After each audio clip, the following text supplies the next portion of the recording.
repleta de acontecimentos inexplicáveis que datam desde o período colonial. Assombrações, discos voadores, criptídeos, supostas maldições, crimes e rituais bizarros. O que esconde o Triângulo de Bridgewater? Será ele um vértice que atrai tudo que é estranho no mundo para o fascínio dos investigadores do insólito da região? É isso que a gente vai descobrir logo depois dos recadinhos. E a gente já volta.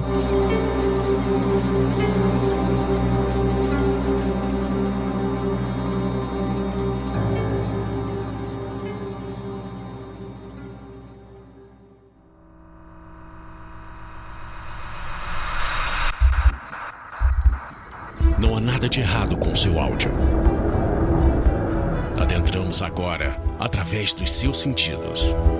Estamos preparando você para o que vai acontecer nos próximos minutos. Além do que conhece por tempo e espaço, o contato com algo além. Não conte para ninguém e nunca olhe para trás, pois este é Mundo Freak Confidencial.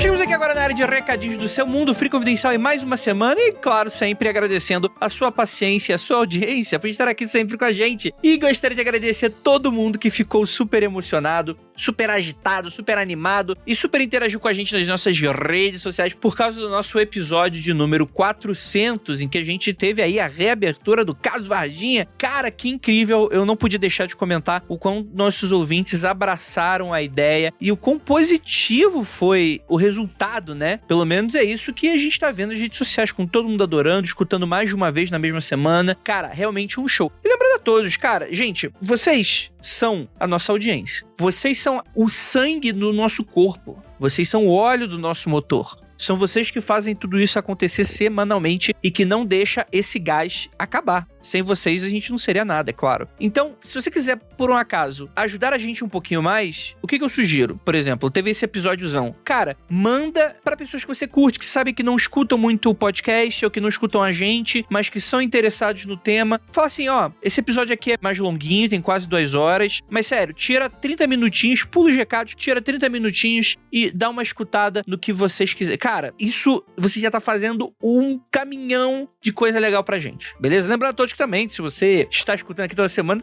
você tem que escutar os recadinhos, né? Que é esse momento aqui. Então, muito obrigado por você estar aqui com a gente. Lembrando a todos, gente, siga a gente nas nossas redes sociais, @mundo_freak no Twitter e @mundofreak no Instagram, galera. É isso mesmo. E também agradecer a presença do nosso queridíssimo Spotify, que é a casa maravilhosa que tá aqui, o Mundo Freak Confidencial. E lembrando a todos que, apesar de estarmos aqui exclusivos, o Mundo Freak, né, o site Mundo Freak, nossa grande produtora, que enfim, a gente tá andando em velocidade cruzeira aqui, porque a gente ainda não fez um grande lançamento oficial assim, mas a gente meio que tá com uma produtora. Inclusive, se você quiser, tiver empresa aí, quiser um podcast, entra em contato com a gente. Mas, cara, toda casa, né, que vai até Magicando, vai tudo, etc e tal, vocês sabem que vocês podem encontrar em tudo quanto que é lugar e que a gente também depende da contribuição de vocês lá no apoia.se/confidencial e apoia.se/magicando. Vocês já sabem, o meu padre tá todo domingo aqui rezando essa missa pra vocês, não é surpresa pra ninguém. Então vocês já sabem como ajudar a gente, né? Então é isso, gente. Eu prometo que os recadinhos vão ser bem rapidinhos hoje, não vai ter nem anúncios de quarentena, a gente deixou pra semana que vem. Apenas curtam esse episódio, que é um presente pra vocês aí que estiveram com a gente na semana passada e é um presente pra vocês que vão continuar até semana que vem também. Então é isso, vamos descobrir, afinal de contas, o que existe no coração daquela mata de Bridgewater.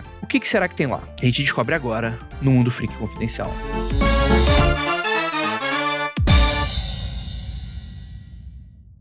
At Salesforce, we're all about asking more of AI. Questions like, where's the data going? Is it secure? Are you sure? Are you sure you're sure? Get answers you can trust from Salesforce at askmoreofai.com.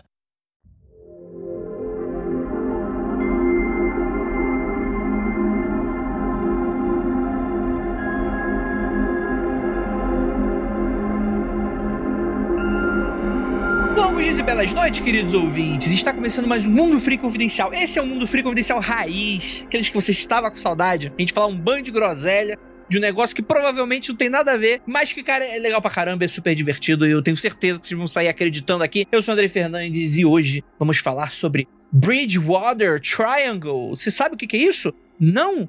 Eu também não sabia até uma semana atrás, mas eu achei muito legal o tema e, cara, eu falei, cara, a gente precisa gravar sobre esse lugar tão misterioso nos Estados Unidos e que provavelmente você, brasileirinho, precisa conhecer. Caso aí estiver no teu turismo, não sei, né? Tipo, vai viajar, ao invés de ir pra Disney, você vai pro lugar onde que o pessoal escalpela as outras pessoas, que vê os fantasmas, tudo aí. E pra nós já temos aqui a nossa queridíssima Jay. Olá, pessoal, tudo bem? Vocês acham que eu vim aqui falar de alienígena? Vocês acham que eu vim aqui falar de pé grande? Não, eu vim falar de true crime. Exatamente, nossa mini da Atena aqui, representando a sessão Gênero True Crime aqui no podcast. Temos aqui também nosso queridíssimo Lucas Balaminuti. Eu fiquei 1 hora treinando como é que fala Massachusetts, pra não errar nesse podcast. Vamos ver quantas vezes eu consigo falar Massachusetts sem errar. Já foram 2, hein? Olha aí, ó. E temos aqui nosso queridíssimo Hell. Tô aqui cantando Under the Bridgewater.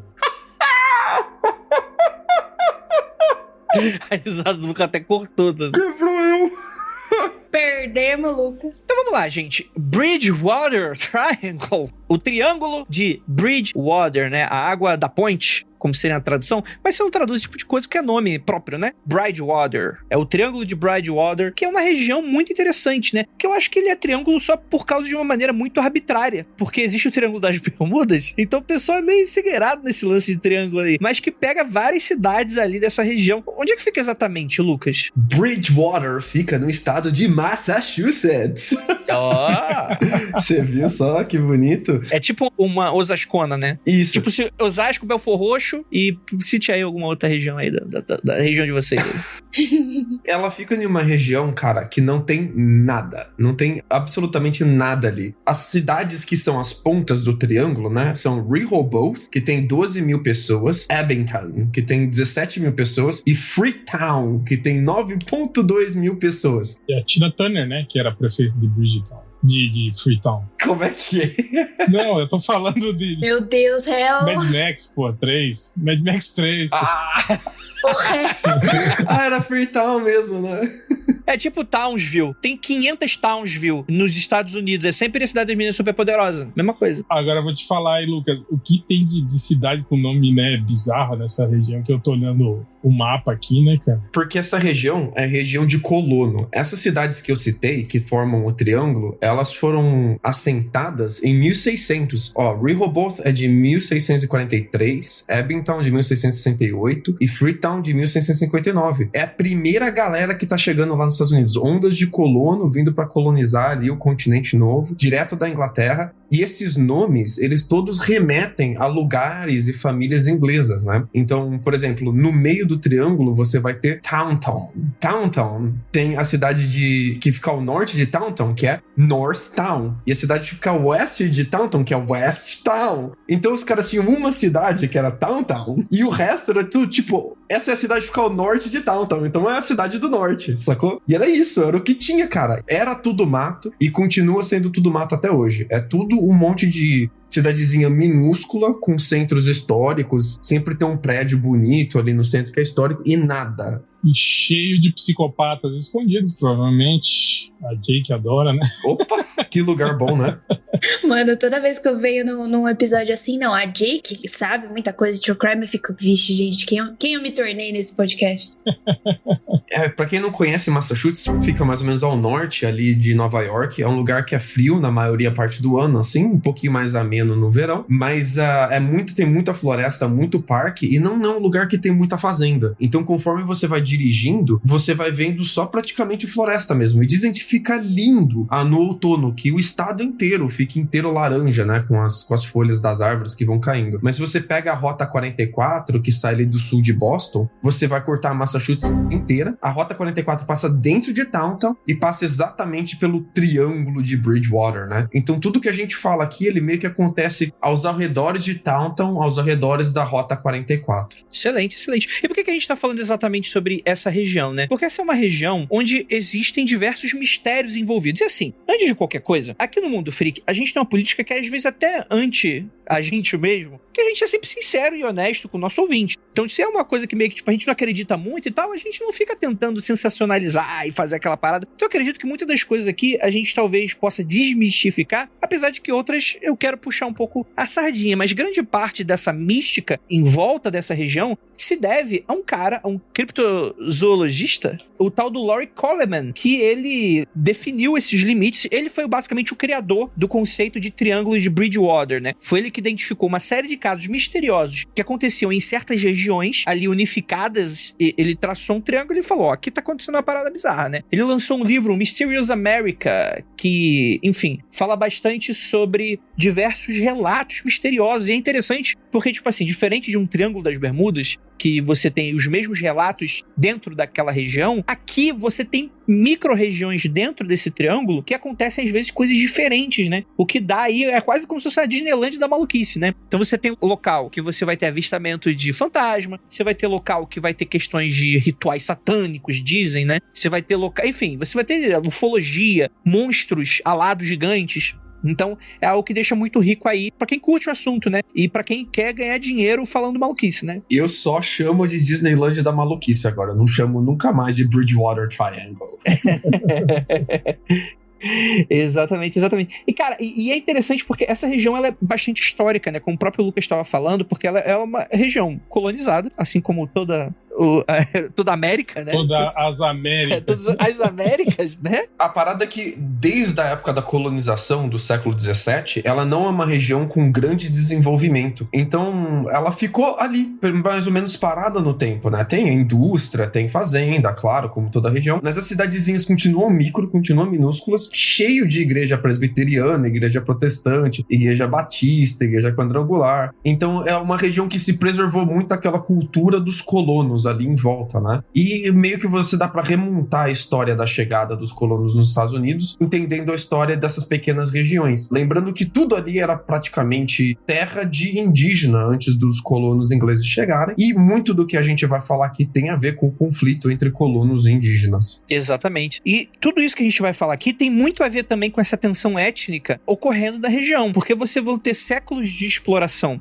e de domínio, né, que vai passar pra um, vai passar pra outro, e a população indígena vai diminuindo, vai perdendo espaço, né? Então, enfim, vai se aliar com um, vai se aliar com outro, né? Vão ter guerras ali locais envolvendo esse tipo de coisa que causaram aí certas histórias, assim, que são meio seculares na região, assim. Então tem coisas que são novas, tipo, vai ter muita coisa que a gente vai remeter a gente do pânico satânico dos anos 80 e tal, mas tem histórias muito mais antigas, né? E que todas elas se aglutinaram pra transformar o lugar em algo com uma mística meio bizarra mesmo, né? Uma coisa meio assombrada, né? Meio amaldiçoada, por assim dizer. Aquelas coisas bem livro do Stephen King, né? Em que a culpa é sempre de um indígena, do cigano ou de alguma coisa, alguma outra coisa, né? É que, na verdade, nesse aí, a culpa são dos colonos, né? Que dizimaram os indígenas. Então, é por isso que fala assim, olha... Ah, mas isso aí é sempre, né? Então... Mas o lance sempre é aquele lance da maldição indígena, né? A culpa do sobrenatural sempre eles jogam em cima dos povos originários. Então, o que eu sempre ouço quando se trata disso, principalmente da guerra do rei Philip, é que, pelo fato do que aconteceu com esses indígenas nessa terra, é que o local não é legal.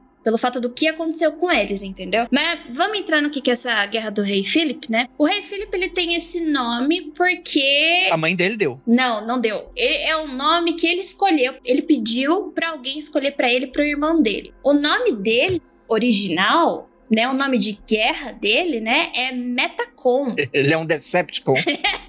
Metacomet. Ele tem vários nomes, ele tem quase uns 5 nomes pra falar do mesmo cara. São várias variações do mesmo nome. Então é Metacomet, Metacom, eu acho que tem mais 2 também que eu não lembro agora. Mas ele pediu pra escolher esse nome e também pro irmão dele. O irmão dele era o Alexander e ele era o Philip. Isso porque o pai deles tinha uma boa relação com alguns colonos ali da época, né? Só que aconteceu, o pai dele morreu e ele sucedeu, né? Só que daí, o que aconteceu foi, deu uma tretinha ali com os colonos e chamaram o irmão dele, o Alexander, pra conversar. Chega aqui, vamos resolver essa treta. O problema é que ele acabou ficando muito doente e no caminho de volta, ele morreu. E o que o rei Philip pensou? Putz, envenenaram meu irmão e agora eu quero guerra, né? Então, ele foi lá, voltou pros colonos e falou assim, putz, vocês mataram meus irmãos. O que que dá pra ler nos livros de história, né, é que provavelmente ele pegou uma doença, porque tava acontecendo muitas doenças ali, eu acho que leptospirose, varíola, enfim. Mas acharam que ele tivesse sido envenenado. E daí o rei Filipe foi pra lá e falou assim, não, agora a gente vai entrar em guerra. Só que daí, como ele viu que os colonos daquela época também estavam se estendendo ali pra Rhode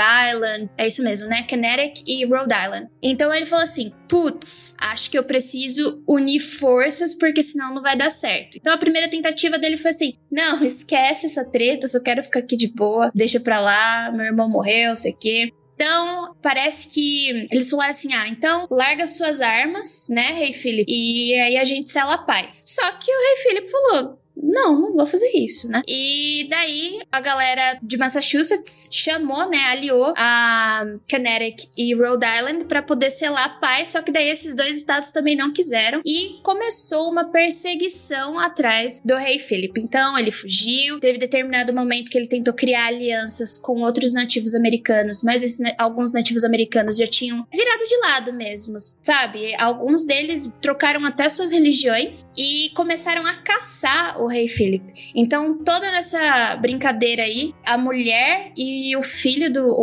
não sei direito se era filho ou filha, do rei Filipe foram capturados. Foram negociados como escravos, mandados para as Antilhas, em Bermuda. Então, eu só sei que ele perdeu a mulher e o filho, e ele ficou muito mal. No final das contas, ele acabou sendo pego por um dos nativos americanos que mudaram de lado, e o corpo dele foi, na verdade, a cabeça dele foi decapitada e foi deixado, sabe, tipo Tiradentes, que esquartejaram, deixaram lá, basicamente fizeram algo parecido com ele. E nessa guerra toda, nessa treta toda, quase 5%, pelo menos eu vi esse dado, 5% da quantidade de pessoas total de Massachusetts, de Massachusetts foi dizimada. Acho que 3.000 nativos americanos foram dizimados, e dizem que é por isso que essa terra, ela não é uma terra muito legal. Lembrando que eu só dei uma passada bem por cima de toda a história, tá? São vários povos indígenas que estão ali, que também se aliaram e foram dizimados, então os nomes corretos eu não tenho muita certeza, mas foi basicamente isso que aconteceu e muitos nativos americanos foram simplesmente ceifados nessa época. Tem um artigo chamado Blood and Betrayal, King Philip's War,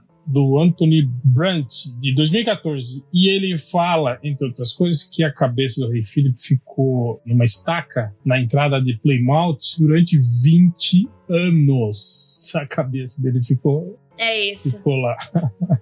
Eu gostava mesmo do cara, hein?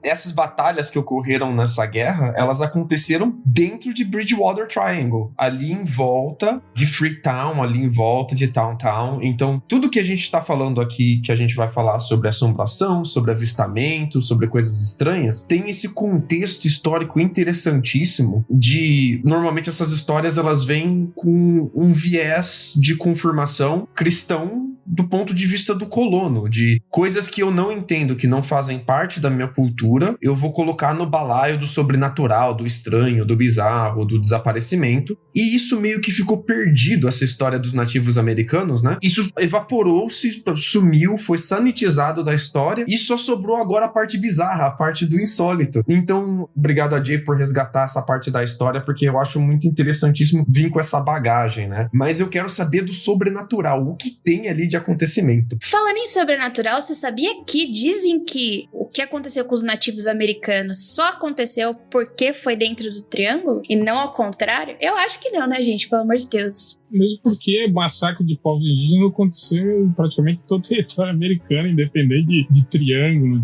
né? É a cabeça de burro gigante nas Américas, né? Mas só interessante pontuar também que na meiuca do triângulo aí tem uma região de pântano. Tem um pântano gigantesco ali, né? Sim. É o pântano de Rocomoque, que não é... Eu fui dar uma olhada nesse pântano pra ver o que eu consegui descobrir dele. E ele não é bem um pântano, ele é tipo mais uma floresta mesmo. Mas como tem bastante umidade ali no solo... Uma floresta alagada. É, uma floresta barrosa que é alagada, onde não tem muito pra água escapar, assim. Não chega a ser que nem Alabama, que tem aqueles pântanos gigantes, maneiros assim, né? Mas é uma água bacana ali, porque como tem bastante água na região, tem micro cervejarias muito boas ali. Então se você quiser ir no Triângulo de Bridgewater tomar uma cerveja... Meu Deus! O Lucas, então, além de assombração, gente morrendo, você também pode tomar cerveja. Muito bom. E o que é estranho, né? Tipo, uma região que tem água abundante não ter se desenvolvido, né? Mais, assim, é estranho isso. Ah, mas sei lá, né? Depende da terra, né? É que ali pra baixo tem Nova York e Boston, cara. A galera foi toda pra lá. Essa que é a parada. O porto ficava em Nova York e ali ficava Boston também, né? Então a galera colocou tudo em Nova York e Boston, e essas regiões, elas foram inicialmente assentadas mais em missão religiosa, de vamos pra dentro o máximo que a gente pode, né? Tinha esses pastores malucos que eles assentavam por 2-3 anos, levavam umas 10, 15 famílias com eles, depois eles saíam e iam pro próximo assentamento com mais 10, 15 famílias, ficavam mais 2-3 anos, e eles iam fundando cidade atrás de cidade atrás de cidade, entrando pra dentro do país, né? Quando eu fui no Bryce Park, que fica perto do Grand Canyon, tinha um pastor maluco que em um span de 50 anos fundou 15 cidades, cara. Então, tipo, todas as cidades tinham o nome do cara, uma variação do mesmo nome do cara, assim. Então chamava Bryce alguma coisa. Excelente, excelente. É muito bom a gente dar esse contexto histórico, porque é uma região de fato muito rica historicamente, né? Que aconteceu de fato muita coisa. E que aí, naturalmente, como a própria Jay estava falando, tem... Não lembro agora se foi a Jay, se foi o Lucas, né? O lance do viés de confirmação, né? Que tem um pouco disso, talvez, né? Quando a gente vai falar sobre isso. Então, quer dizer, em qualquer outro lugar, a pessoa morreu porque morreu, né? Tem que morrer. Mas nesse lugar, se morrer, é porque, porra, tá amaldiçoado, né? Então você vai lembrar só daquilo que confirma a sua tese e esquece daquilo que não confirma, né? E aí você vai selecionando pelo cherry picking, né? Como dizem os cientistas. Eu só queria lembrar que eu não sou historiadora, tá? Eu só li, gostei, achei interessante, tô trazendo pra vocês. Pelo amor de Deus, não gritem comigo. Eu tentei fazer o meu melhor aqui hoje. Cuidado, hein, Jay? Cuidado, tá dando treta aí. Pois é, né? Tem fontes? Tem fontes bibliográficas? Minhas fontes. Ainda bem que você já citou umas aí. Muito obrigada, Hel, porque senão vão querer me pegar. Enfim.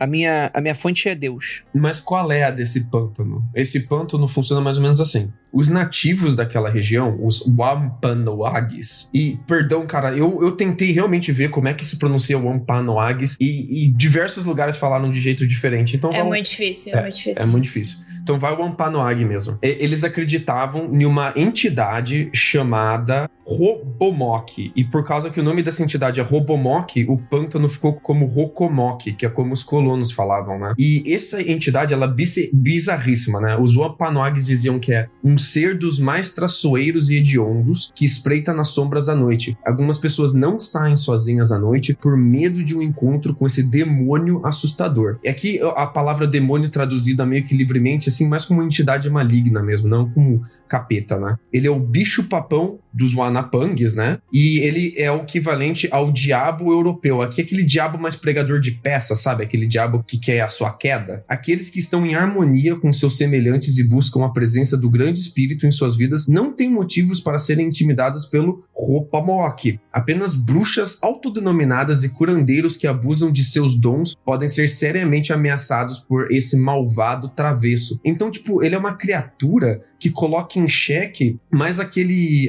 nativo que ele tem um pouco mais de... Ele é o aprendiz que tá aprendendo as magias, as danças, os rituais daquele povo, né? E é mais como se fosse uma lição pra ele. Olha, não abuse dos rituais, não abuse do seu poder mágico, não abuse das suas capacidades espirituais, né? Porque senão o Robomok vai vir aqui e ele vai pegar você. Às vezes ele era chamado de Tipi, e tipo como se... Quando ele era chamado de Tipi, ele assume uma forma de um fantasma malévolo, que ele é uma fonte de dor, doença e sofrimento emocional. Esse Tipi é mais ou menos o equivalente ao nosso encosto, assim, ele é bem similar. Ele gruda em você e ele vai atrás de você, causando a sua dor, assim, e causando problemas na sua vida. Ele frequentemente se materializa em várias aparições grotescas, incluindo personificações de entes queridos ou inimigos, especialmente inimigos que você matou. Então, era muito comum os Wampanoags, que não eram um povo extremamente violento, mas tinham guerreiros, os guerreiros se vangloriarem das mortes que eles causaram. Olha só, eu matei o outro guerreiro aqui, olha como eu sou foda. Mas se você ficar falando isso, se você ficar se gabando muito de matar o outro, o Robomok se faz de Shepi, gruda em você e vai fazer as pessoas que você matou como guerreiro aparecerem pra você pra te atormentar, né? E curiosamente, às vezes o Robomok foi dado ou adotado como um nome ou título pessoal, como no caso do membro do conselho de Wampanoag do alto escalão, o Massasoit, que inclusive fazia a ligação ali com a colônia de Plymouth. Então, quando ele foi falar com a colônia de Plymouth, ele chegou se apresentando como: eu sou o Robamok. Eu vim aqui falar com vocês como o Robamok encarnado. E eu acho isso muito interessante. Olha que criatura doida, cara. E a parada é que as pessoas ainda vê essa entidade nesse pântano, assim. Dizem que se você é uma pessoa que sente muita culpa, ou que causou dor em outras pessoas, ou que especialmente abusou do seu poder, ao passar por esse pântano, você tem chances de receber uma visita do Robamok, ou ter um Shepi colado em você. Mas dá pra passar por esse pântano? Acho que... Mano, o que você vai fazer ali, cara? Tem estradas, né, que cruzam ali o pântano, né? Tem. A Rota 44 passa por perto e tem estradas que têm acesso a fazendas. Mas assim, o único motivo de você ir pra esse pântano é porque você tá se embrenhando no meio da floresta mesmo, ou você quer chegar a essa cervejaria. Você tá fazendo um hiking aí, quer chegar na cervejaria legal ali que eu comentei, mas você vai arriscar o Robamok. Será que vale a pena essa cerveja? Ou, Jay, são aqueles caras daquele reality show que fazem whisky legal, que passa na Discovery. Oh, Hel, pelo amor de Deus! Só piora a situação. Eles sempre são assim, eles sempre escondem os alambiques dele em pântanos. Os Wampanoags tinham um conceito muito legal, que eles tinham um lugar onde os mortos moravam, que era um lugar que não é fixo. Então, tipo, não é como se fosse o céu ou o inferno, ele é aqui na Terra e ele muda de endereço. Então, tem hora que os mortos estão morando nesse pântano, tem hora que os mortos estão morando na caverna da montanha, tem hora que os mortos estão morando onde cai a cachoeira, e esse pântano era associado bastante com os mortos dessa guerra do Metacomet, né? Então, muita gente fala que os mortos dessa guerra, dessas batalhas que a gente comentou, foram morar nesse pântano. Então, ao passar por esse pântano, você ainda consegue ouvir as pessoas gemendo de dor ou tomando o último golpe antes de morrerem, ou tomando bala. Eu ouvi dizer que se você der uma mexidinha ali, as pessoas continuam achando ossos. Bem capaz, né? Até aquelas coisas bem de antiga mesmo, né? O que eu acho interessante dessa fala do Lucas, né, contando um pouquinho mais sobre essa entidade, é que se ele não tivesse avisado que era algo que os indígenas acreditavam, eu imaginaria que fosse uma entidade demonizada pelos povos cristãos, né? Os presbiterianos, e que foi transformado num diabo, né? Como foi com o nosso Anhangá. Rola um pouquinho também com o Anhangá aqui. Mas, tipo assim, de fato, os povos nativos, eles tinham medo da criatura, né? Então isso é muito interessante. Não é tipo assim, é um deus normal daquele lugar que foi demonizado só depois. Não. Então já dá pra gente uma coisa do tipo, os caras já temiam a região de certa maneira, né? Então isso é bastante interessante e curioso. O livro aqui de recomendação, pra quem quer saber mais, é o Spirits of New England Tribes, pra quem quiser. Perfeito, perfeito. Tem na Amazon, mas custa caro. O curso de inglês pra ler também custa caro.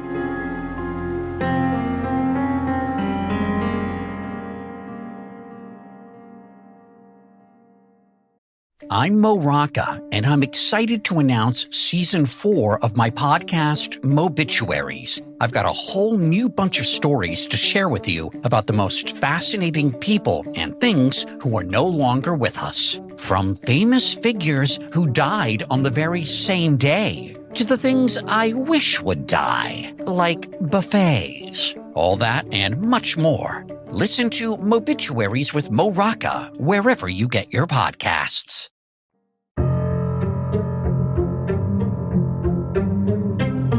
Vamos subdividir as regiões, que eu acho que fica mais fácil pra todo mundo, né? Primeiro que a gente tem o tal pântano, né, que a gente já começou aqui, o pântano Rokomok, que tem esse suposto lar de espíritos, né? E que seria um grande cemitério, de certa maneira, de guerras, né? Então é uma região bastante, como a gente tá falando aqui, com aparições, fantasmas e coisas nesse sentido. A gente tem logo depois a Assonet Led, né? Seria como se fosse a saliência de Assonet, que seria localizado em Freetown, como a gente tava falando, que também é conhecida por seus relatos de assombração, né? E alguns moradores falam bastante de uma certa energia negativa que impregna a região acima de todas, né? Então tem vários casos de pessoas pulando dessa saliência, né? Que é como se fosse um penhasco, né? Algo nesse sentido, pedras, né? É um grande rochedo que você consegue pular dele direto no lago, assim. Então, se você quiser pular no lago, você pode pular nesse rochedo. Exato, né? Então tem muita gente que fala sobre suicídio, coisas desse sentido, e que vê aparições de pessoas aleatórias e vê aparições também de pessoas que, em teoria, estariam se suicidando, né? E que tu chega lá e não tem ninguém. Então é uma região bastante sinistra aí pra se visitar. É na Escócia, né, que tem aquela ponte onde animais, né, cachorros, principalmente. Os cachorros. Suicidam, né, pulam da... Nossa, que bizarro. Obrigada, Hel. Tava precisando pra cereja do bolo. Não basta falar de pessoas se jogando, vamos falar de cachorro se jogando. Não, é que é meio bizarro isso. Tipo assim, tem vários relatos assim, de pessoas que estão passeando seus cachorros simplesmente saem correndo e pulam da ponte. E se matam. Tem exatamente, né? É que a história que dizem é que toda vez que uma pessoa passa aí por esse rochedo, sabe aqueles pensamentos intrusivos? Por que você não coloca seu dedo no liquidificador girando? Como é que é? Ou então, por que você não joga o celular dessa ponte? Você tá muito íntimo aí, Jay. Você tem alguma coisa pra falar pra gente?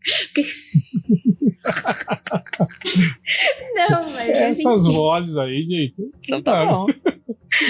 Esses pensamentos intrusivos. E daí, quando você passa por esse local, você acaba tendo esses pensamentos intrusivos. É por isso que essas pessoas acabaram se jogando. Eu tenho muito pensamento assim, cara, com relação a vela e fogueira e qualquer coisa com fogo controlado, assim. Fazer xixi na cama, hein? Pô, Vou me jogar nessa fogueira aqui. não, dá uma vontade de colocar a mão. Eu não sei o que é, bicho. Eu olho pro fogo e falo, vou colocar a mão. Eu não coloco, né? Não sou doido. Mas dá uma puta de uma vontade, cara. É muito doido isso. Eu tenho esses pensamentos com relação à comida. O réu hoje ele tá. Eu acho que dá pra comer um pouco mais, sabe? Aqueles pensamentos. Vai, come mais um, vai. Eu chamo isso de aproveitar a vida. É isso. Vocês não têm vontade de colocar a mão no fogo? Quando eu vejo fogo, eu tenho vontade de colocar a mão, cara. Eu não sei o que é. Eu não coloco, não sou besta, mas eu tenho muita vontade. A minha mãe, ela tinha um apelido pra mim. Satã. E o apelido era Mulher Fogo. Era Mulher Fogo, porque desde pequenininha eu fico com fósforo mesmo, acendendo fósforo e tipo, sabe, acendendo fósforo e colocando no lugar. Daí minha mãe achava que eu ia tacar fogo na casa, literalmente. Eu taquei fogo em algumas paradas. Todo mundo tem essas fases, né? Quando criança. Eu brinquei muito com Eu acho que sim. fogo, botava fogo nos brinquedos. A gente também tem o Profile Rock, né? Que também em Freetown, o Profile Rock, ele era um local muito importante para os Wampanoags, provavelmente eu errei esse nome. E eles acreditavam que essa rocha, na verdade, era a imagem do líder Massasoit, que o Lucas já comentou dele, e o pai do Metacomet, que é o Rei Philip. As aparições de espíritos de nativos dançando em fogueiras e fantasmas são comuns na área. O local, ele também é famoso pela quantidade de corpos que foram encontrados nele e por suspeitas de atividades de grupos satânicos. Em 2019, grande parte da rocha acabou desmoronando e o parque ele foi fechado porque tinha perigo de deslizamento. E a gente vai colocar a imagem aí pra vocês nos links, porque realmente parece uma pessoa, né? É uma pessoa. Foi feita pelos fenícios. Ó, eu diria que desse ângulo é uma pessoa, mas eu aposto com você, se você fotografar essa pedra de outro ângulo, não vai parecer porra nenhuma. Aqui na Chapada dos Guimarães tem muito disso, dessa parede ali. Tem inclusive um paredão inteiro que eles falam que é o paredão do índio, né? Do guardião da Chapada, que é muito parecido com esse, né? Tem esses traços mais que lembra aquela pontiagudos, né? Aquela figura estilizada indígena, né? Que eles desenhavam. Uhum. E é isso, cara. Mas é só exatamente do ângulo certo que você olha, que você consegue ver. Se você olha de frente, de lado, do outro lado, não parece porra nenhuma, é só uma pedra. Como é o nome daquele negócio que a gente vê? Pareidolia. Nossa senhora, quase me bateram agora. Já ouviu falar de pareidolia? Pareidolia, hein? Você já ouviu falar de pareidolia?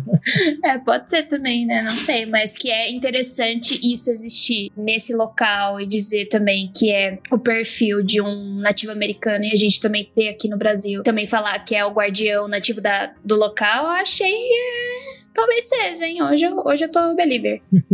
Eu encontrei duas histórias sobre a rocha do perfil. A primeira delas é que teria acontecido uma mini batalha ali, onde um grupo de colonos estava atravessando com uma carroça e eles se estranharam com uma galera nativa e ninguém entendeu direito um outro e eles caíram na porrada ali e os colonos comeram os nativos na porrada e mataram todos eles e continuaram o caminho deles, porque eles estavam em superioridade numérica muito maior. Não duvido. duvido. E realmente eles acham com uma certa frequência restos humanos no local. Então, se não foi exatamente essa história, pelo menos alguma outra coisa ali grandiosa aconteceu. Grandiosa no sentido de um número de pessoas morreu ali, né? E a outra história é que os próprios Wampanoags usavam a pedra para fazer cerimônias nas quais eles iam derivar forças antes da batalha. Então, eles... Às vezes não precisava nem ser batalha, às vezes podia ser uma grande tarefa ou algo que ia ter algum tipo de risco, que ia exigir um grande esforço coletivo. Eles faziam um ritual que era cheio de dança em volta da pedra, como se o espírito ali que habita a pedra, que tem a cara ali, que tem esse rosto na pedra, fosse então dar algum tipo de energia ou de algum apoio espiritual para eles na tarefa que eles iam fazer. A lenda que a galera conta é que se você estiver passando ali de bobeira, é possível você ainda ouvir sons desses rituais, desses espíritos, e também é possível ainda ouvir os sons dessa batalha que teria acontecido ali, dessa treta que teria acontecido ali. Então, ficam essas duas histórias de espírito mais ou menos que intercaladas uma com a outra. Uns falam que não é o lugar do ritual, outros falam que é o lugar da batalha. Independente do que for, é muito triste que essa rocha desmoronou. Então, né? Putz. E fechou o parque. Muito triste isso. Eu fiquei... Tô até vendo aqui imagens aqui, né? Acabou tudo mesmo. E sabe o que é mais interessante? Que o Lucas já falou umas 2 vezes e provavelmente a gente vai falar um pouquinho mais no final. Tudo que acontece, a gente acaba... Você pode voltar lá e ouvir ainda acontecendo. Esse negócio vai ser perpetuado até ali. A gente tá falando o quê? De nativos americanos, quando era ainda colônia, né? A gente vai falar daqui a pouco de 1970, 80 e vai continuar a mesma coisa de o que aconteceu, você vai poder ouvir quando você passar ali. Essa ideia de que você não consegue calar a história, né? Eu não sei se é uma vontade de querer manter a história viva ou se é um receio de descobrir o que aconteceu no passado, né? Um sentimento de culpa coletivo, talvez, de olha, alguma coisa ruim aconteceu ali e a gente não tá lidando com isso, que ficou meio que espremido culturalmente através desses boatos, dessas lendas, né? Com certeza, com certeza. Um lance de inconsciente cultural, né? De fato, da população se sentir, de certa maneira, herdado uma culpa, né? Que tem relacionado àquilo e aquilo extravasa com essas histórias. Isso é algo que, com certeza, merecia mais estudos por parte disso, né? Mundo freak culpa cristã hoje. Não, total, né? É tipo vir Guerra dos Mundos lá da Inglaterra imperialista, né? Tipo, os alienígenas, eles reproduzem o que os ingleses faziam com os outros povos, né? Então, isso é muito interessante quando tu para pra analisar. O maior medo dessa galera é o retorno, né? É a vingança, ou é outro povo fazer isso com eles, que eles fizeram com os outros, né? Então isso é muito interessante. Depois do desmoronamento, o parque fechou, mas os boatos aumentaram, porque todo mundo queria ver que a tal rocha caiu. O que aconteceu agora com espíritos, né? Que todo mundo falava que tinha espírito ali, agora que não tem mais a rocha do perfil. E a galera vai lá, não encontra a rocha, mas diz que vê tudo ali agora, né? Então parece que o boato evoluiu pra ou espíritos se libertaram, ou o protetor não está mais protegendo aquele local. Tem várias versões, várias interpretações, mas parece que as pessoas estão vendo mais do que viam antes, ou que eram boatos esporádicos. Agora parece que tá todo mundo indo lá e tá todo mundo vendo a parada acontecer. Teve a pedra lá no Japão, né, que aprisionava os espíritos também, que quebrou, né, tal. Pois é. Olha, a gente tá fazendo tanta cagada no mundo que as pedras estão se quebrando e os espíritos estão vindo comer a gente na porrada. Aê, seus putos, voltamos. Chegou essa babaquice aí, bora consertar o bagulho.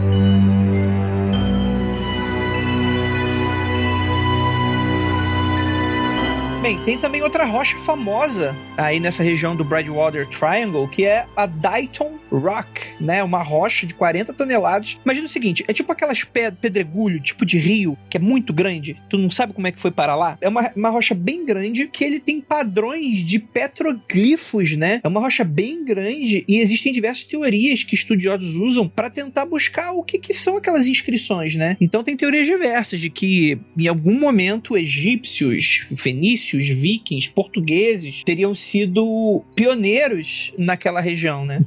Pera aí, português é sacanagem, português, né? Porra, os caras estão de sacanagem, né? Por que sacanagem? Porque não tem nada de português naquelas inscrições ali, cara. Mas às vezes o português quer dar sacaneada, né?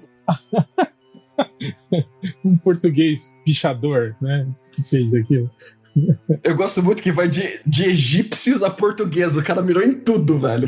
Até entendo, assim, as pessoas veem padronizações com escritos antigos fenícios, né, tal, ou uns lances meio de runa, né, mas, pô, e outra, né, cara, se você for analisar etimologicamente falando, ou análise de traços, se você pegar egípcios, fenícios e vikings, são três coisas completamente diferentes, né, cara?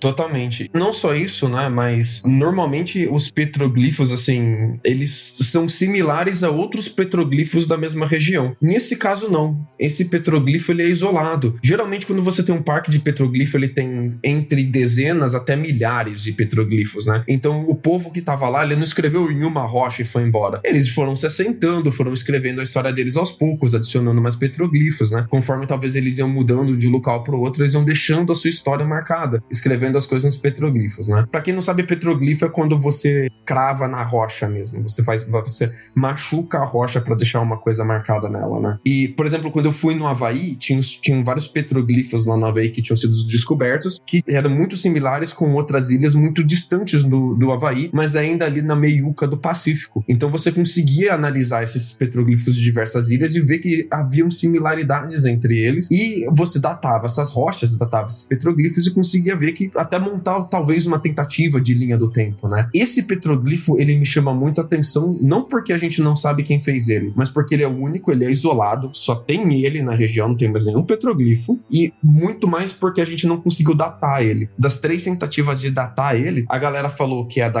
era dos colonos, falou que é de 1000 anos antes dos colonos, e tem um até de 2000 anos antes dos colonos. Então, tipo, ficou muito abrangente essa linha do tempo, né? Você realmente não sabe nem quem foi, nem quando foi, nem por que tá ali. Tem o lance lá das inscrições fenícias na Pedra da Gávea aí, né, André? Exatamente, pô, olha aí, ó, os fenícios, eles adoravam não escrever porra nenhuma. Eles eram o trollador da era deles. Subiram lá na Pedra da Gávea, meteram as letras lá e vazaram. Exatamente. Tá errado? Não tá errado. Deixa pros portugueses, eles falaram, deixa pros portugueses. Deixa eles que se fodem aqui. Tipo, um bando de otário tentando descobrir o que era. Aqui não vai virar não, o cara falou.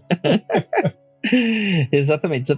Só brasileiro pode falar mal de brasileiro. Essa é a grande verdade do universo. E parece, cara, que pelo menos a análise mais profunda que eu vi ser feita dessa rocha, né, foi do pesquisador Delabarre e do Mather também. É que talvez os petroglifos não foram feitos em uma tacada só. Então eles desconfiam que foram feitos... Uma parte dos petroglifos foi feito primeiro. No decorrer de séculos, assim.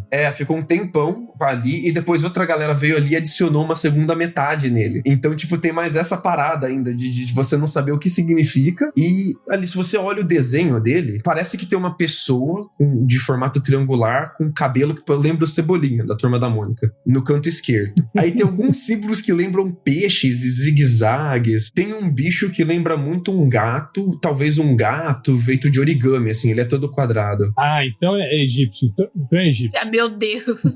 Certeza. Aí tem vários símbolos muito aleatórios, um que talvez pareça um bicho quadrúpede, talvez um cavalo, vários bem complexos, e no canto direito tem 2 carinhas, assim, tem 2 corpinhos com 2 carinhas, e parece que eles estão em volta de um pote, com talvez alguém com uma lança do lado deles, mas parece que tem alguma coisa acontecendo do lado do pote. Essa parte do pote que eles desconfiam que foi adicionada depois.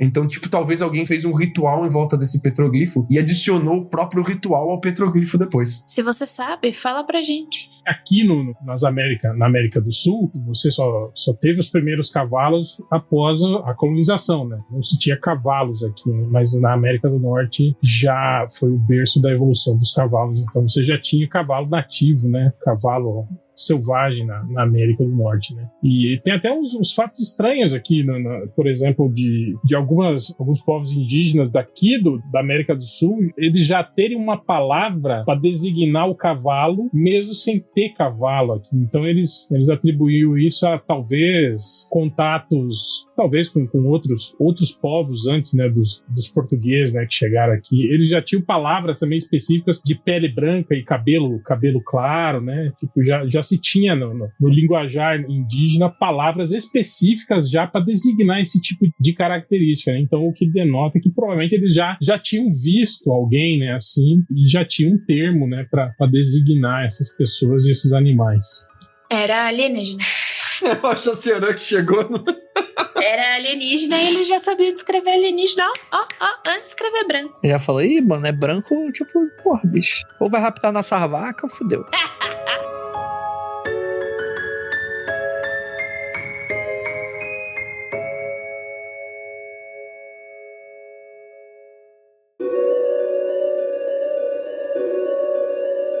E falando em alienígena, você acha que Bridgewater vai fugir de relatos de fenômenos de OVNIs e criaturas voadoras? Não. Não, porque acontece em 1971. Então, entre esses relatos aí, a gente tem o do sargento da polícia de Norton, o Thomas Downey. Não é o amaciante, que é o mais famoso, né? Então, às 2 da manhã ali, no verão de 1971, o policial, ele tava ali dirigindo na Winter Street, e quando ele tava voltando pra casa dele, em Westtown, ele tava ali próximo de um local conhecido como Bird Hill, e ele viu uma imensa criatura alada. Essa história é interessantíssima. Com mais de 1,80 m. Mano, me levava. 1,80 m de altura e uma envergadura de 2 a 3,5 metros. Eu era tipo ratinho pra ele. Se me aparecesse, já era. O Downey, ele parou ali no cruzamento e a criatura levantou voo e desapareceu assim,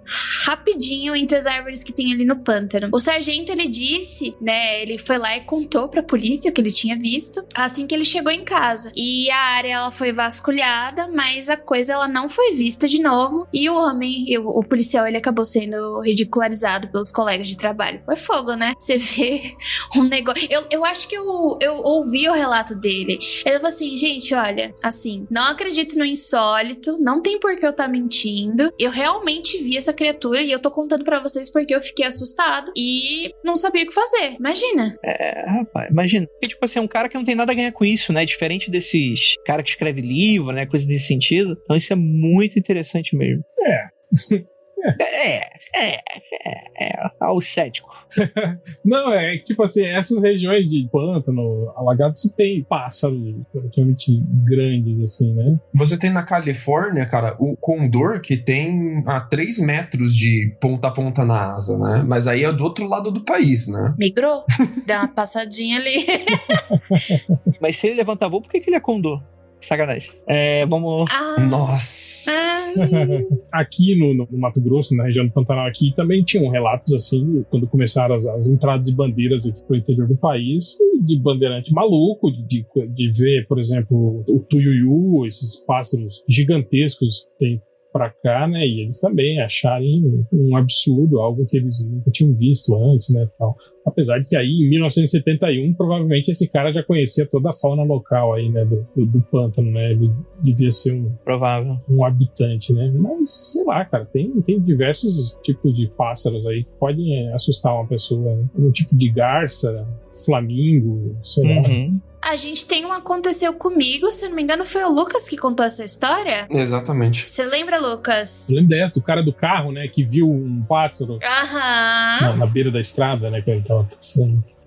Que, tipo, era muito grande e que ele nunca tinha visto nada parecido, ele ficou assustadíssimo. E eu acho que foi no sul do país, eu acho, o lugar que ele tava falando. Enfim, não acho absurdo não, gente. Pássaro grande, com certeza deve ter. Cara, o albatroz chega a 3,5 de ponta a ponta a asa dele, cara. É enorme. Mas ele é baixinho, né? Ele é pequenininho. A altura dele... Ele parece um dodozinho, assim. Ele tem as pernas curtinhas. Qual o problema? O que eu acho dessa história, assim, é que o cara já devia conhecer a fauna ali no local, mas tem muito relato de passarão nos Estados Unidos não explicado. Esse não é o único. O Thunderbird, né, que é um pássaro do folclore do norte das Américas aí, né? Eu acho que até ele usa esse nome, viu, pra contar esse relato. Era totem indígena, inclusive, é uma lenda que vem antes ainda do... E você tem também os relatos de avistamentos de OVNIs, né? Bastante comuns, né? Aquilo, OVNI é literalmente qualquer coisa no céu, né? Que você não sabe o que é, né? Então é muito complexo, assim, o que exatamente você tá vendo, né? Mas dizem que tem muitos relatos de barulhos estranhos e luzes misteriosas que são comuns desde a época colonial, né? Tem um relato, inclusive, que fala de um tal dia amarelo, onde o céu de toda a região parecia brilhar com uma estranha cor amarela sulfúrica, segundo essa descrição aqui que tá dando. Em 1973, os clientes do Joseph's Restaurant, localizado na Park Street, disseram ter encontrado 2 grandes círculos no chão atrás do estabelecimento, né? A gente tá falando da década de 70, né? Logo após uma breve queda de energia. Durante o verão de 78, vários objetos não identificados foram avistados pelos moradores locais. Já em março de 23 de 1979, aconteceu o avistamento do OVNI mais famoso da região, no qual o Jerry Lopes, que é um radiojornalista de uma das estações lá de Boston, avistou um negócio, né, que pairava sobre o cruzamento entre as rotas 24 e 106, próximo do pântano do Rocomoc, que a gente tá falando aqui, né? E ele descreve o objeto como se fosse uma base, sabe, de campo de beisebol, que é como se fosse um diamante, né? Que é aquele formato de diamante, assim, né? Mais achatado, né? Que brilhava com uma luz vermelha da parte de cima e um farol branco na parte inferior. Então você tem aí também diversos relatos ufológicos, né? Eu vou te falar uma coisa, André. Essa região aí de Massachusetts, ela foi palco do primeiro avistamento de OVNI registrado da história. Eita! Que foi em 1639. Cadê o paper? Você não pode falar essas coisas assim. Não, isso é documento. O governador da colônia da Baía de Massachusetts, o John Winthrop, ele relatou isso em carta, né, falando sobre um tal de James Everell, que era um homem sóbrio e discreto, segundo o relato, né? Sóbrio. O que quer dizer sóbrio? Que não bebe. Não tava sob efeito. Eu achava que sóbrio era uma pessoa séria, não uma pessoa, tipo, que não tá sim, bebendo. é linguagem da época, né? Sim, uma sim, pessoa de bem. Ela não tá de sacanagem, né? Uma pessoa séria. E falou que os dois estavam remando no rio Murray, que corria nos pântanos que desaguavam na maré do rio Charles. E eles viram uma grande luz no céu noturno que parou sobre eles, incendiou-se e tinha cerca de 3 jardas. Vai dar 2,75 metros. 2,75 metros. Uns 3 metros. Uns 3 metros. Incendiou-se e sumiu no céu. Caraca. E esse foi o primeiro relato que se tem notícia de um OVNI na história, 1639. Esse relato, cara, ele é bem na época que a gente tava falando ali dos colonos terem chegado, exatamente nessa época, cara. E o mais bizarro é que, geral, os colonos direto contavam a história de ver luzes no céu, só que eles sempre atribuíam aos nativos. Só que os nativos também viam luzes no céu e os nativos atribuíam aos espíritos. E aí, cara? E aí que a gente tá numa região de pântano e você sabe que tem um fenômeno chamado fogo-fato que é muito comum em áreas pantanosas. Caralho, o fogo-fato no céu. Sim, ele se incendeia e sobe, né? É isso que acontece. Então quem sou eu pra falar o contrário? Dá pra ter fogo-fato no céu, dá pra ter fogo-fato em forma de pira também. Em alguns lugares tem a lenda da coluna de fogo que andava sobre o pântano e tal. Mas eu acho muito doido, assim, porque colono conhece fogo-fato, cara. E colono, especialmente os que tem aquela galera, eles transitavam muito por barco, que como era tudo muito floresta, muito pântano ali, né? Então, geral, usava barquinho nos rios, ia de um porto ao outro, atravessando o interior pelo rio mesmo, né? O rio era um grande meio de locomoção quando você ainda não tinha estradas, né? Era a época da colonização. E essa galera conhecia esse tipo de coisa. Não conhece. Não conhece? Tentei. Cara, o fenômeno de fogo-fato só é usado como explicação pela ciência. Todo mundo que tem avistamento de língua de fogo, dessas coisas em qualquer tipo de ambiente, sempre atribui isso a sobrenatural. Sempre teve esse tipo de explicação. É porque a ciência tá errada, né? Verdade é essa.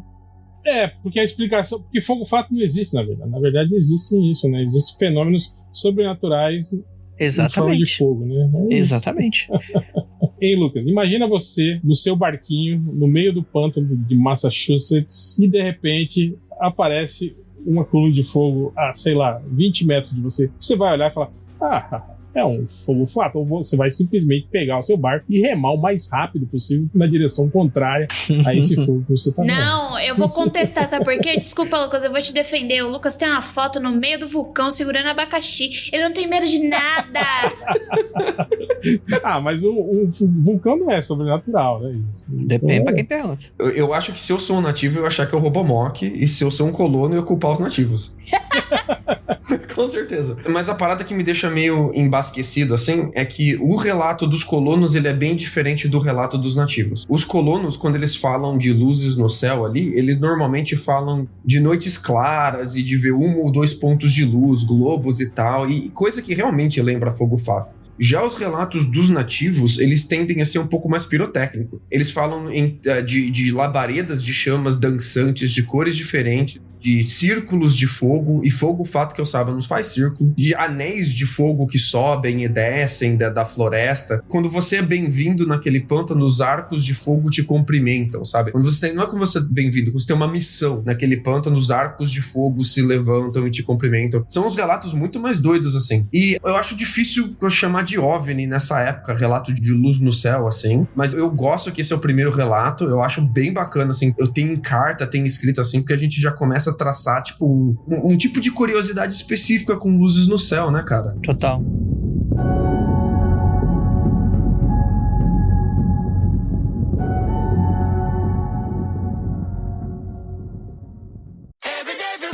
Circle K's new free Inner Circle membership program is all about making it easy to reward you with the things you'll love. Sign up and save 25 cents per gallon on your first 5 fill-ups. Plus, get every 6th free on a tasty selection of Circle K products. We're talking piping hot pizza, fresh coffee, ice-cold fountain drinks, and more. Join Inner Circle for free by downloading the Circle K app today.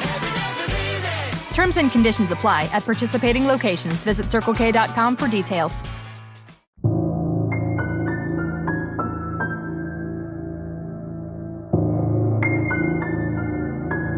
Bem, tem alguns relatos aqui que são bem curiosos também, né, cara? A gente tem a famosa loura da estrada, né, noiva da estrada aqui. A gente tem aqui o caroneiro ruivo da Rota 44, que é tipo assim, um maluco barbudão ruivo, né?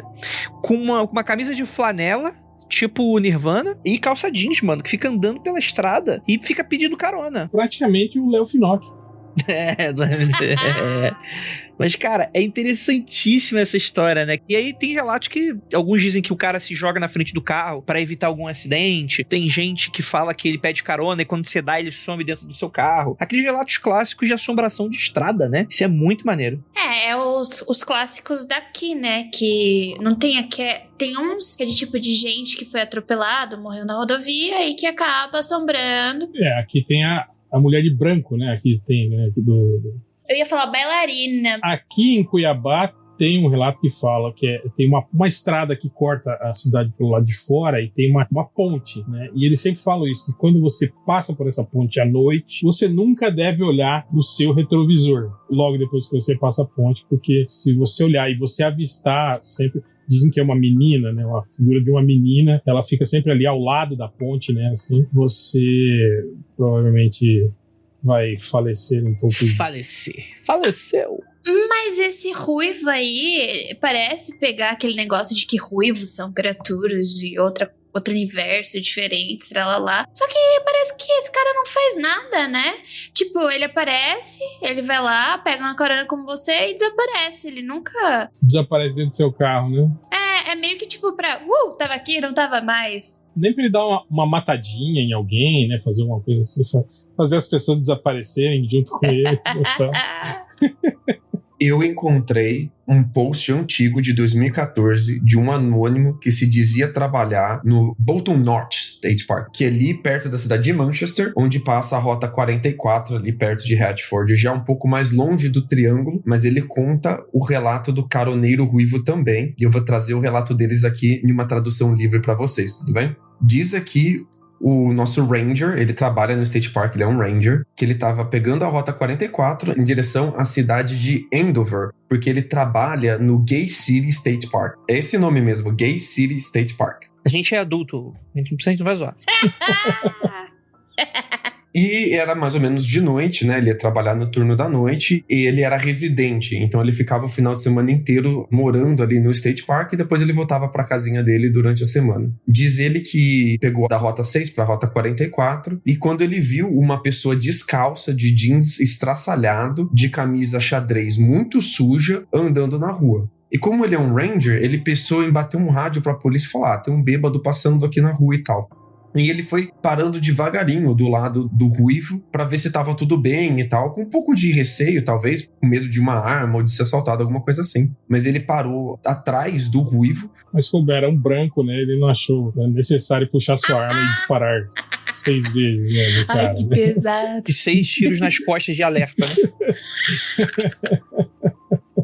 Aí o Ranger estacionou no acostamento e por onde o Ruivo tava andando no mato do lado do acostamento, né? E o Ruivo parou. Tava bem na hora que tava anoitecendo, assim, começou a ficar cada vez mais escuro, e ele bateu um rádio pra polícia e pediu um reforço, né? Pra tirar o bêbado do meio da rua antes que ele causasse um acidente. E o Ruivo ficou de costa, a mais ou menos uns 10 passos na frente do carro, mas de costa pro carro. E ele tentou chamar a pessoa. Ô, aí, tá tudo bem aí? Você pediu uma carona? Como é que é? De onde você veio? Pra onde você tá indo? E nada de responder. E ele chamava e não respondia. O cara parado, olhando pro horizonte e ficando cada vez mais escuro. E a polícia já tava demorando uns 10 minutos pra chegar, já tava mais escuro. O Ranger tomou um pouco mais de coragem e resolveu abordar o cara mais de perto. Ele saiu do carro dele e ele foi se aproximando do cara. Diz o Ranger que a pessoa virou em direção a ele e quando ela olhou o rosto da pessoa, ela não viu mais nada. Ela apagou. E a polícia chegou e encontrou ele sentado ali no acostamento e o carro dele parado com a porta aberta mais ou menos uns 5, 10 minutos depois. Ele apagou. Socorro, missing time! Provavelmente o comparsa do Ruivo acertou ele pelas costas. Ai, meu Deus, o réu. Isso é a carteira dele, né? Mas esse é o relato dele. Ele disse que, tipo, não sentiu dor, não achou nenhum hematoma, não achou sangue, nada de estranho. E ficou por isso mesmo, porque, tipo, ele jurava que tinha um Ruivo e o Ruivo ficou um tempão parado na frente do carro dele. Não foi uma coisa, tipo, ficar um tempinho, ficou um tempão. Ele ficou sentado esperando a polícia um tempão. Uns 10 minutos ali, nada. 2014, isso. 2014, isso.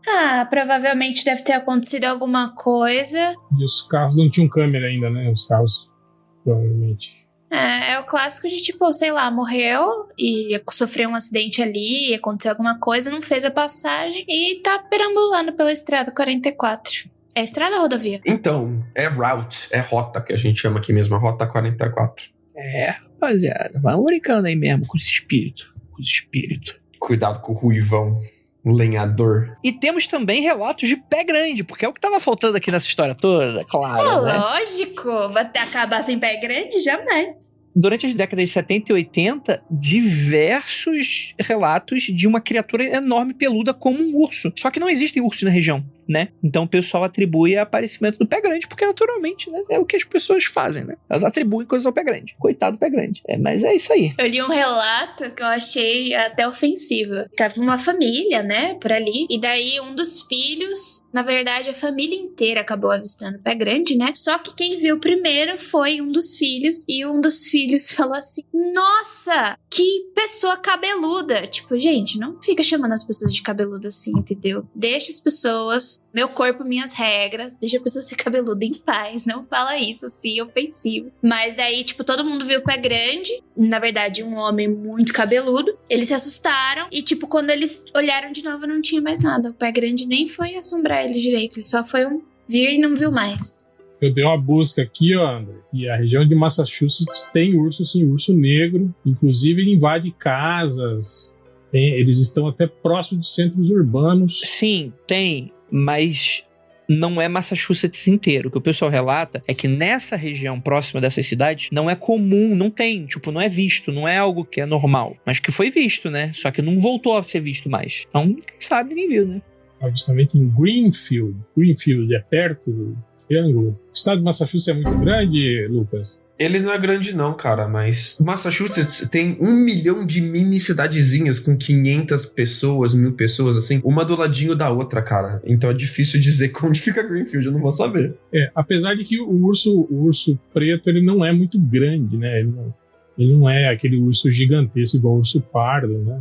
E a diferença também é que o urso, ele tem uma maneira do urso andar que é muito diferente da maneira que a galera relata que o pé grande se mexe, né? Dificilmente o urso foge, né? Tipo, ele corre em 4 patas, né? Dificilmente ele se movimenta em 2 patas para andar longas distâncias, assim. Ele até pode subir em 2 patas, assim, ele faz isso pra se impor, né? Não. Ele fica em 2 patas, anda até em 2 patas, mas geralmente, para se movimentar rápido, para correr atrás de alguma coisa, ele sempre faz isso em 4 patas. Não usar colmeia correndo, né?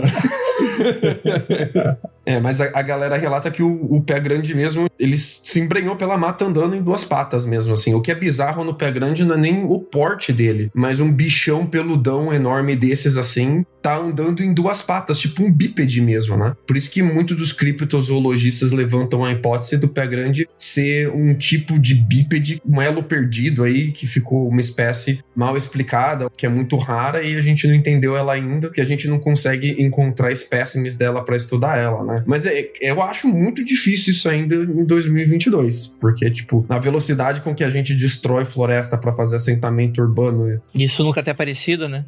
Mesmo um animal, ele sendo muito raro ou muito localizado, conforme você vai invadindo o habitat dele, ele vai fugindo, né? Ele vai explorando o novo habitat urbano, vai se mesclando e tal. Então, eu acho muito difícil a gente não ter topado sem querer de uma forma muito óbvia com o pé grande, assim, ainda. Por isso eu descarto, assim, mas o relato, ele não é um relato de urso, ele é um relato de pé grande mesmo, assim.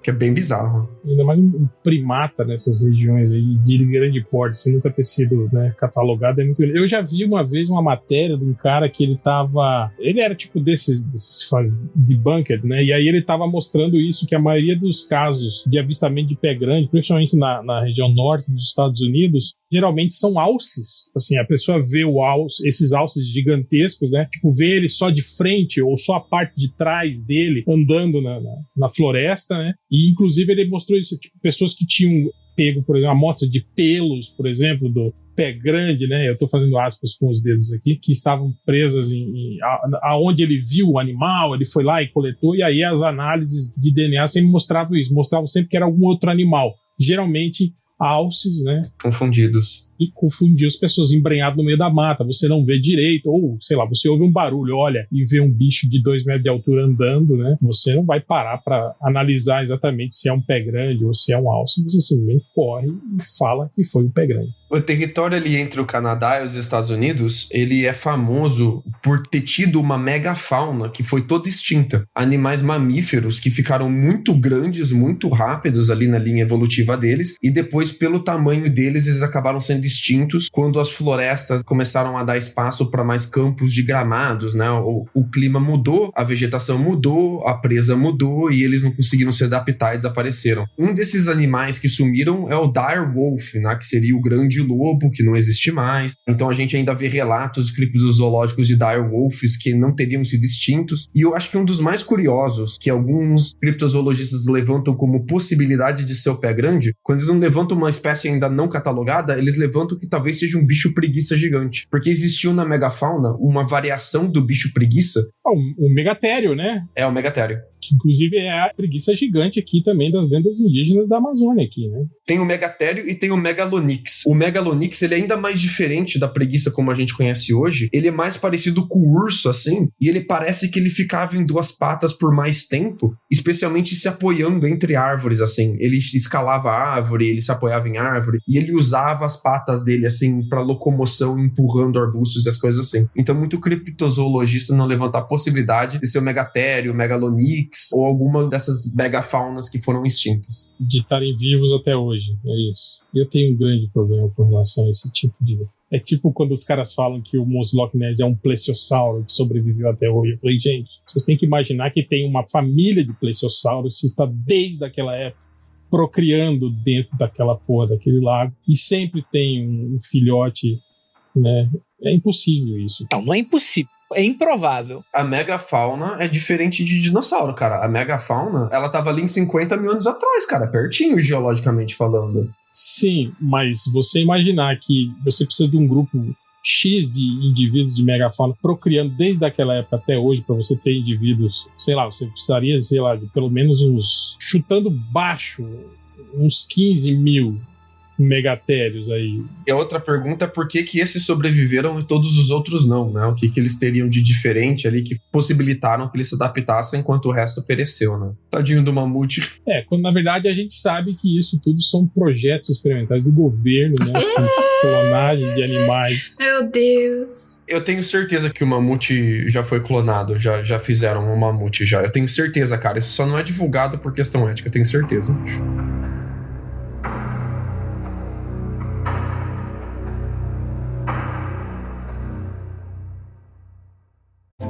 First, the bad news. SAP Business AI won't help you generate cubist versions of your family's holiday photos.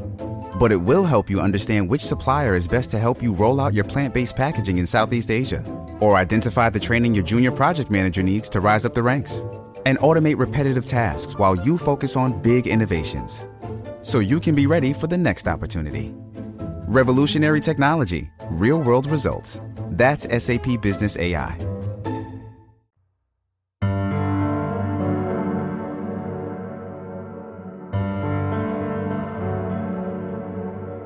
E a gente também tem os crimes e rituais que aconteceram ali na floresta estadual de Freetown. Se alguém também resolver gritar comigo e falar sobre a Liz Borden, gente, ela tá envolvida no caso de um duplo homicídio a machadadas do pai dela e da madrasta dela, que aconteceu em 1892, só que assim, Liz Borden dá um episódio inteiro de Mundo Freak, de tanta coisa que aconteceu. Então a gente vai focar um pouquinho mais em 4 assassinatos, e um deles envolve aí a época do Satanic Panic. O primeiro deles é o assassinato da Mary Lou Arruda.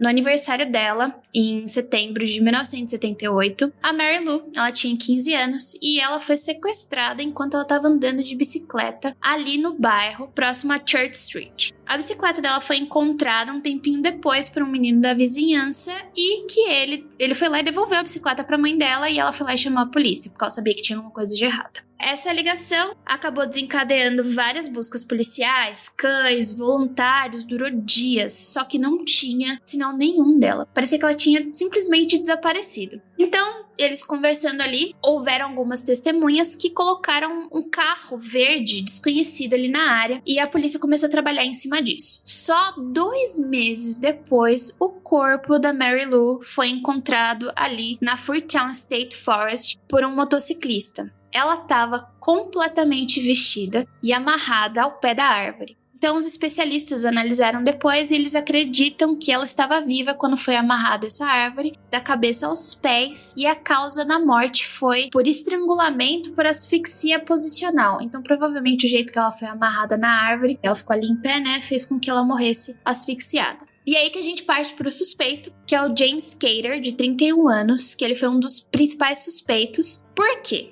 Porque em 1969 ele foi condenado por um caso semelhante, que foi o sequestro da Jacqueline Bissery. Ela tinha 13 anos na época e ela também estava andando de bicicleta no bairro dela quando ela foi sequestrada. Ela foi forçada a entrar num carro, que é esse carro verde que viram, né, nas redondezas, e ela foi levada para a floresta. O Cater bateu na nuca dela com uma barra de ferro, enquanto fazia com que ela se ajoelhasse ali num riacho próximo, forçando o rosto dela ali na água rasa. Então, de primeiro, ele tentou afogar, né? Ela tentou escapar, e aí o Cater, meio desesperado, forçou ela a voltar pro carro e dirigiu bem mais pra dentro da floresta. Foi aí que ele amarrou ela numa árvore pelos tornozelos, joelhos, tronco, completamente amarrada, e então esperou até finalmente estrangular ela com as mãos. Só que ela só desmaiou e ela conseguiu fugir depois. Por conta desse sequestro, o Cater ele foi condenado, mas ele foi liberado em 1976. E foi em 78 que aconteceu o assassinato da Mary Lou.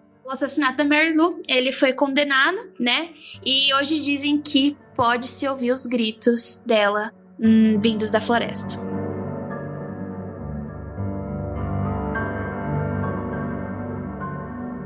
O próximo caso, né, é chamado de Fall River Murders, e é esse que envolve o Satanic Panic. Tudo começa ali no dia 13 de outubro de 79, quando o corpo nu de Doreen Levesque, que era uma profissional do sexo de 17 anos, foi encontrado nas arquibancadas de um colégio. Ela foi amarrada com arame de pesca, a cabeça dela foi esfaqueada e o rosto dela esmagado com uma pedra. Na verdade, acham que a causa de morte dela foi por apedrejamento. 3 meses depois, um homem estava andando com um cachorro dele e encontrou um corpo. E essa época estava bem frio, então o corpo acabou sendo muito bem conservado e os ferimentos que o corpo tinha eram muito semelhantes que o da Doreen. Na realidade, a causa de morte dessa pessoa, né, que a gente vai descobrir, foi por esmagamento por um bloco de concreto. O nome dela era Bárbara Raposa, de 19 anos, que também era uma profissional do sexo. Na verdade, ela foi dada como desaparecida 3 meses antes pelo pai dela, porque ela não conseguiu buscar o filho dela na creche. Na creche com uma babá, alguma coisa assim. Depois desses 2 corpos encontrados, e aí a gente tá em 1979 e 1980, a época do pânico satânico, os policiais viram semelhanças nos 2 corpos, principalmente porque o namorado da Bárbara acabou indo até a polícia para dizer que eles participavam de um grupo satânico e que o líder desse grupo se chamava Carl Drew, que era um cafetão, e que eles eram culpados pelas mortes. Eu acho que vale lembrar que essa região aí, né, da floresta, era encontrado muitos sacrifícios de animais, tinha muitos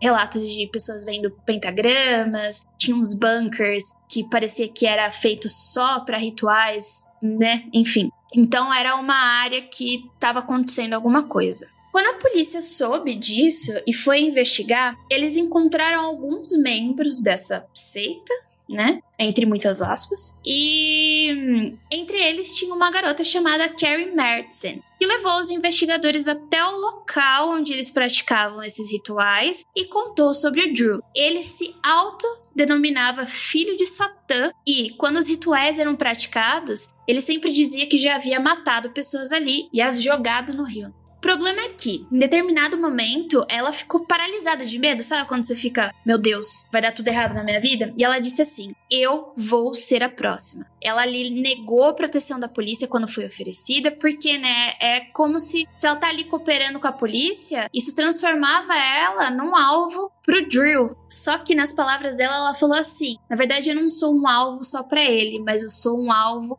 do próprio diabo.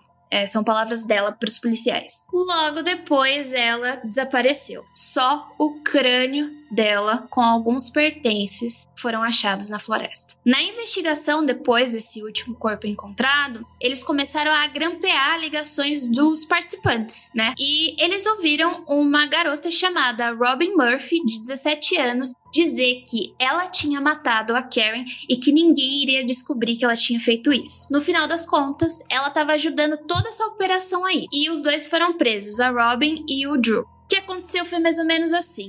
A Doreen, ela foi morta porque ela era uma profissional do sexo de um outro local e estava indo pro local deles, né, trabalhar e não tava pagando eles de volta, entendeu? Tipo, vocês estão aqui no meu território e você não tá pagando pra gente, você tá trabalhando aqui, ganhando aqui, mas quem manda aqui é a gente. E eles falaram assim, não, essa menina vai ter que sumir daqui. E foi por isso que ela foi morta. Só que a Bárbara viu isso acontecer. E quem basicamente estava envolvida mais nesse assassinato era a Robin Murphy, a garota de 17 anos. E daí a Robin falou assim, não, a Bárbara também tem que morrer. Então ela morreu por conta disso, porque ela sabia demais da morte da Doreen. Quem viu a morte da Bárbara?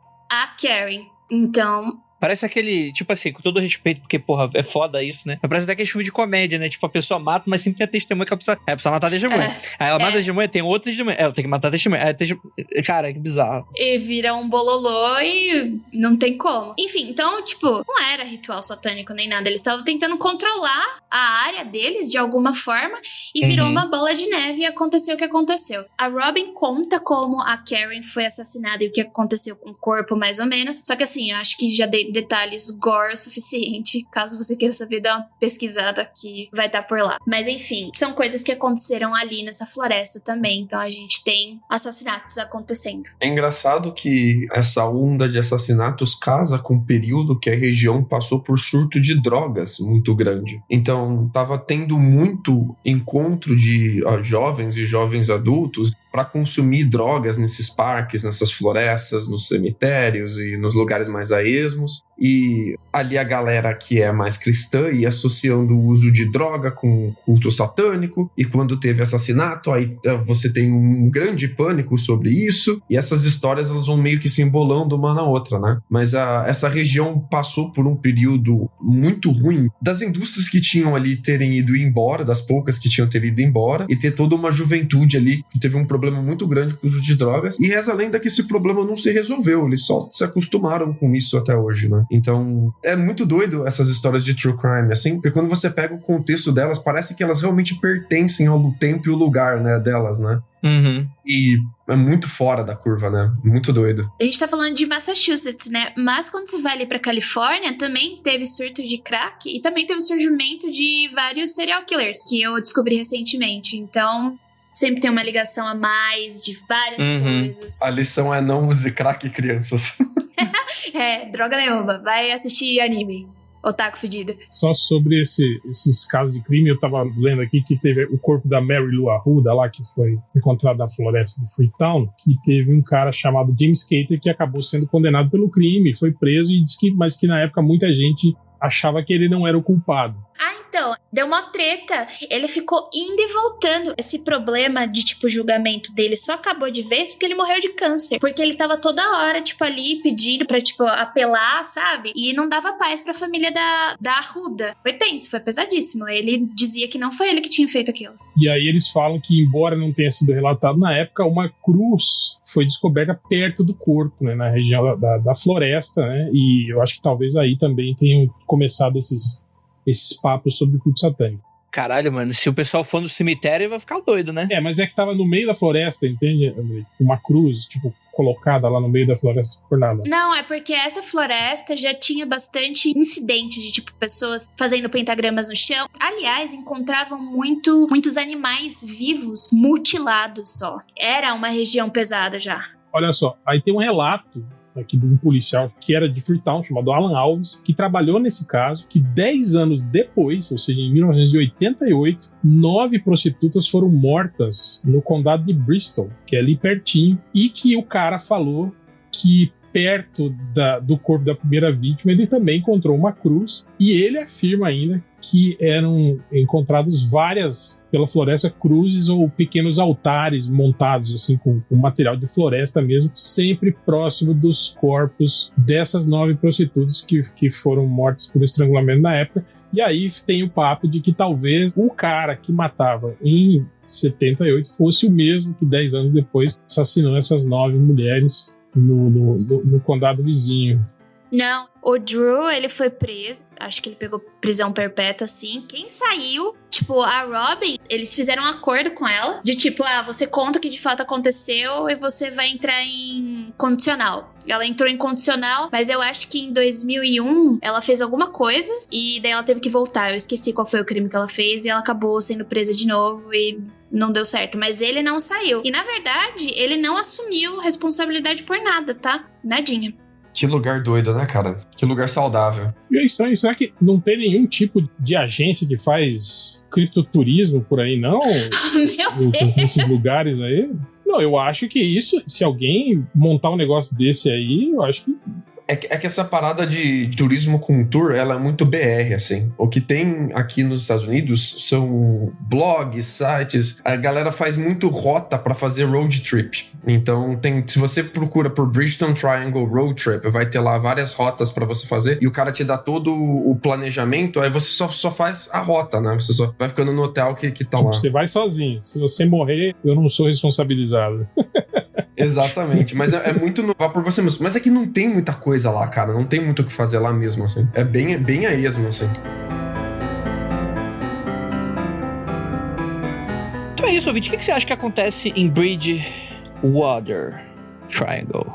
Dê a sua teoria, sua hipótese, comente com a gente nas nossas redes sociais. Muito obrigado por você que ficou até aqui, essa mesa maravilhosa que tem comigo. E gostaria de lembrá-los que não olhem para trás.